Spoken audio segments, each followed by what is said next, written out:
1 Thessalonians 5:17 says, pray without ceasing, meaning always keep praying. How do you pray without ceasing? Prayer without ceasing is one prayer technology that believers find difficult to do, and most believers find difficult to understand because it requires discipline and also determination. But there's nothing that makes a man carry God's presence like praying without ceasing.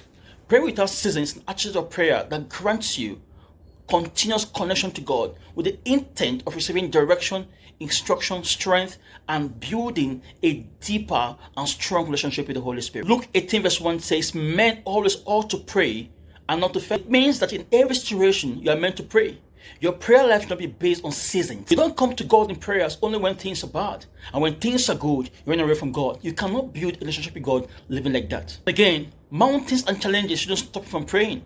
Rather, it should take you to the place of prayers. Because it is the place of prayers that every mountain becomes a plain. Prayer without ceasing could also mean that in every situation, pray. In the good time, pray. In the bad time, pray. In the ugly time, pray. That is praying without ceasing.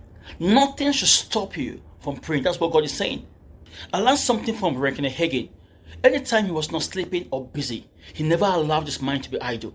He was always speaking in other tongues. His wife said that his lips were always moving, meaning he was always speaking in other tongues. He was always praying. Pray without ceasing by switching into the prayer realm anytime your mind is not very busy, anytime you're not very busy. There are some activities that grant you the opportunity to pray while you're doing them. For instance, you can be doing your laundry and you're speaking in other tongues. You can be sweeping and you're speaking in other tongues. You can be cooking and you're speaking in other tongues. That is praying without ceasing. You can also pray without ceasing by doing what I call short, frequent time of prayers. You know, the cross is made up of two particular lines intersecting each other.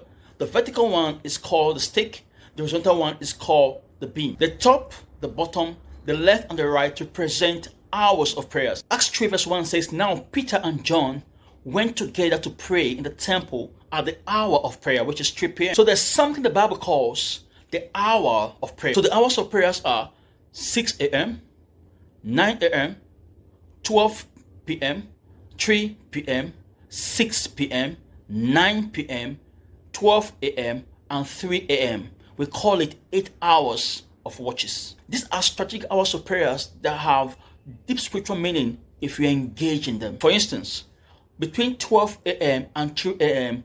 is called the witching hour. Witching hour, which is the hours between 12 a.m. and 2 a.m., is the darkest and the most demonic part of the night, especially the midnight. The devil and his agents operate mostly between those hours because at that time, most men are in deep sleep. But for a wise believer, that is the best time for spiritual warfare. You don't use the time between 12 and 3 a.m. and be watching movies. This is the time most people use to watch pornography and blue films. That's a costly mistake. At that time, demons are moving to and through the earth. And the moment they come and see you empty and dirty, they enter you and begin to control you. I heard the story of a lady that would masturbate until her sexual organs begin to bleed. That is not ordinary. It's a demon controlling her. Life is too short to waste your time watching pornography. Okay, now back to our discussion. So you can set an alarm for 5 to 10 minutes of prayers at these hours of prayers. For instance, I set an alarm for 9 a.m., for 12 p.m., for 3 p.m., for 6 p.m., for 9 p.m., 12 a.m., and of course I pray from 12 a.m. to either 2 or 3 o'clock every day. So at these hours of prayers, I leave whatever I'm doing and pray in tongues for like 10 minutes every day. You can use that method and don't be discouraged if you're not consistent. Discover that as you keep doing it and become consistent, you begin to have encounters in the dream, angelic encounters. You'll be more organized. You won't hear God more. You've learned how to pray without ceasing. Go now and begin to practice it. Bless you.